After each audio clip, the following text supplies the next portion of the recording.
With the pandemic, the work from home situation, last year was a challenge for all of us. This being said, I'm really proud of the work that the whole development team across the world has been doing on Siege.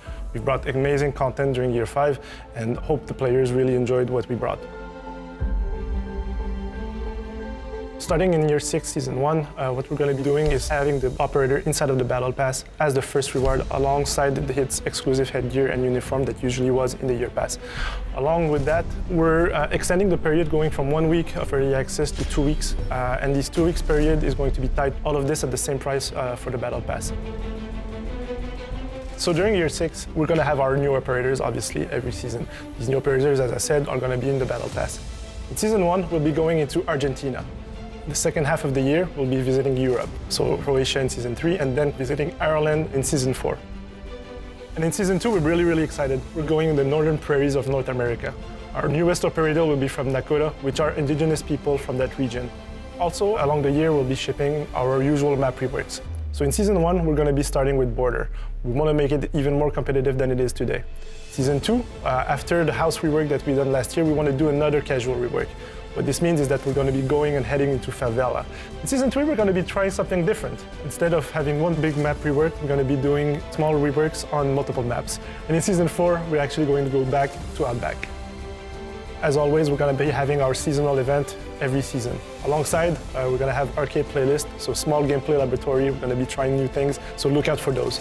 During the year, we're also going to be bringing core gameplay features and content in the game. We really want to use the test server to iterate on those, and once it's ready, ship it on live. The quality of service that we're bringing to the players is of the utmost importance for us, and we really want to keep focusing on this and make improvement into the connectivity and DDoS issues that we had for the past years.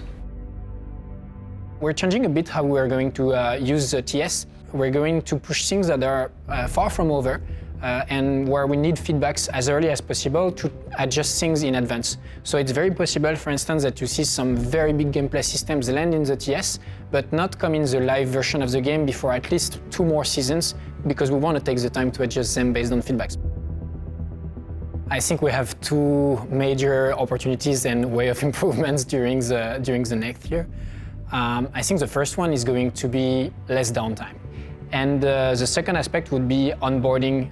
Being more welcoming to new players is also something that we believe is very crucial to the future and success of our games. We want the game to be really nice to play and nice to watch, especially when it comes to downtimes. When you play the game, I think there are moments where it's really tense and you feel like you're really pulled into the action, and that's mostly during the action phase. But during other phases, like the planning phase, the prep phase, or everything that happens after you die during a round, it feels like very often you don't have not that much that can really influence the outcome of the round. So the general idea is that we want the players to be able to have a clearer impact on how the round is going to end. Whether during the planning phase or even during the prep phase and activities after this. The imbalance in favor of defenders has become an issue. It's really hard to attack in the current metagame. The metagame itself is evolving, but we want to try to attack the issue on a deeper level. And we're going to take the opportunity because we're already working on big gameplay changes, big system changes like the attackers repick. And we're going to use this opportunity to try to favor attackers a bit more than defenders and rebalance a bit the game so that it feels a bit more fair to play as an attacker. For onboarding, I think the high-level objective is that we're never going to lower the ceiling. The game needs to remain as complex and as beautiful as it is today, but we're going to make the floor easier to reach. We need to give better tools for the community to welcome new players, and we need everyone to work towards having a more inclusive community. I think it's going to be a win for everyone. Currently in Rainbow Six, the onboarding is mostly done by the community and your friend, and we really want to help solo players to get in by themselves. That's why we are creating a cell dedicated to onboarding, and the goal of this cell will be to help those players get in faster, learn the maps, learn the guns, learn the gadget and all the operators that are specific to Rainbow Six. So rank is currently our most competitive aspect of the game that you can play right now, and we really want to improve it. And that's why we are working currently on reworking the ranking system to allow people to really improve season after season and have a better idea of their skill level. So matchmaking, it's a tough subject, of course. The goal is to give all the players the match that are the most fair for everybody. And it works quite well, but sadly, lots of people try to lie to the system, either by creating a new account that we call Smurf, or by trying to derank and fake their skill level. So we are always trying to do small improvement to the matchmaking system to fight this. It's a tough battle, but we are improving every season against that. The reputation system is starting to work in the background for a while now, and the first goal of the reputation system is to feedback to the player his behavior inside the game. So to know if you are a toxic or a good player. And depending on your score, you can expect some sanction or reward, of course.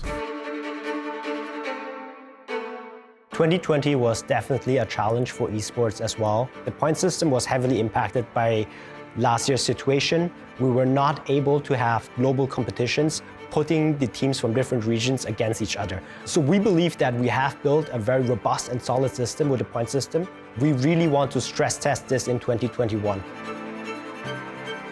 With our learnings from 2020, we're pretty confident that we can make global majors once again this year in 2021. February next year is going to be our World Championship once again. It's the sixth Invitational as well, so a big anniversary event for us, and we're bringing back the event to Montreal, the birthplace of Siege.